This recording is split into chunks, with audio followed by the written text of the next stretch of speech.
কি খেলা দেখাইলি ওরেও ব্রাজিল, কি ঝলক দেখাইলি ওরেও ব্রাজিল। সারা পৃথিবী অবাক তাকিয়ে রইল। ভিনি, ক্যাসিমিরো, মার্টিনেলিদের দুর্দান্ত পারফরমেন্সে ব্রাজিল চলে গেল কোয়ার্টার ফাইনালে। ম্যাচের শুরু থেকেই দুই দল সমান তালে খেলতে থাকে। এশিয়ার ব্রাজিল জাপান যে আসলে ব্রাজিলের মুখোমুখি হয়েছে, ম্যাচ দেখে তা বোঝাই যাচ্ছিল না। ব্রাজিল বল পায়ে রেখে খেলছিল ঠিকই, কিন্তু জাপান তাদের কুইক ট্রানজিশনে ব্রাজিলের অবস্থা ছেঁড়াভেড়া করে দিচ্ছিল।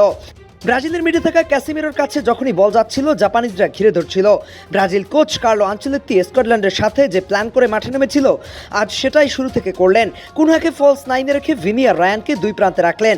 স্কটল্যান্ডের ম্যাচে এই কৌশলের ফলে ফলস নাইন হিসেবে যখনই কুনহা পিছিয়ে যেতেন, তখনই তাকে মার্ক করতেন একজন ডিফেন্ডার, তার সাথে এঙ্গেজ হয়ে যেতেন, আর ফাঁকা স্পেস তৈরি হতো ভিনির জন্য।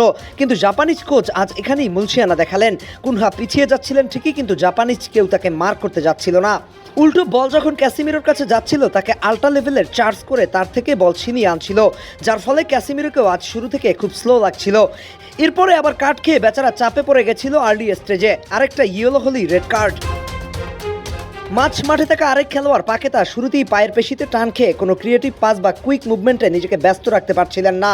এরই মাঝে ঘটে গেল এক কাণ্ড। কাউন্টার অ্যাটাকের আশায় ফাঁদ পেতে বসে থাকা জাপান পেয়ে গেল এক বিরাট সুযোগ। মিডফিল্ডে দানিলোর এক ভুলে বল চলে যায় জাপানিজ খেলোয়াড় সানোর কাছে। দানিলো ক্যাসিমিরোকে পাস দিয়েছিলেন, কিন্তু ক্যাসে সেখানে ছিলই না। আর দানিলোর সেই ভুলের সুযোগ নিয়ে জাপানিজ খেলোয়াড় কাইসো সানো তার ইন্টারন্যাশনাল ক্যারিয়ারের প্রথম গোলটা আদায় করে নেন। মুহূর্তেই থমকে যায় হলুদ শিবিরের সকল উন্মাদনা। উকি দিয়ে থাকে বিশ্বকাপের নকআউট থেকে আরেকটা বিদায়ের ভয়। ভরকে যাওয়া ব্রাজিল ফার্স্ট হাফে আর কোনো গোল আদায় করতে পারে না। মুরির মতো অ্যাটাক করে যায় ঠিকই, কিন্তু কোনো রেজাল্ট নিয়ে আসতে পারে না। সেকেন্ড হাফে কার্লোর জন্য জরুরি হয়ে যায় আরেকটা অ্যাটাকার নামিয়ে জাপানের উপর চাপ প্রয়োগ করার, আর সেটাই করেন কার্লো। সেকেন্ড হাফে শুরুতে মাঠে আসেন এনরিক, পাকেতার জায়গায় তাকে নামানো হয়।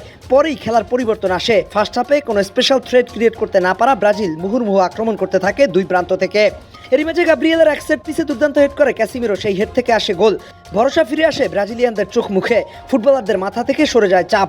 দুর্দান্ত ফুটবল খেলতে শুরু করেন ভিনিসিয়াস জুনিয়র। দুর্দান্ত এক ড্রিবলিংয়ে জাপানিজ খেলোয়াড়কে কাবু করে মাঝমাঠ থেকে বক টেনে নিয়ে চলে যান প্রতিপক্ষের গোলপোস্টের কাছে।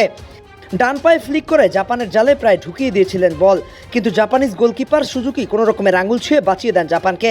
এই গোলকিপারের একের পর এক সেভে ব্রাজিল গোলের মুখ আর খুলতে পারছিলেন না। জাপানিজরা ডিফেন্ডাররা ব্যস্ত হয়ে আটকাতে থাকেন ব্রাজিলকে, কিন্তু ব্রাজিলকে কি আর আটকে রাখা যায়? অল অ্যাটাকে চলে যায় ব্রাজিল। একেবারে শেষ দিকে ব্রুনো গিমেরেজের অ্যাসিস্ট থেকে দুজনের ফাঁকে দাঁড়িয়ে থাকা মার্টিনেলিকে বল পাস করেন, আর সেখান থেকে গোল করেন মার্টিনেলি। তারপরই উত্তেজনায় ফেটে পড়ে ব্রাজিল। রিও থেকে ঢাকার টিএসসি, চায়ের দোকান থেকে বেডরুম, সব জায়গায় শুধু ব্রাজিলের জয়ধ্বনি। গ্রুপ পর্বের বাধা ডিঙিয়ে ব্রাজিল চলে গেল কোয়ার্টার ফাইনালে। এই ব্রাজিল কি পারবে বিশ্বকাপ জয় করতে?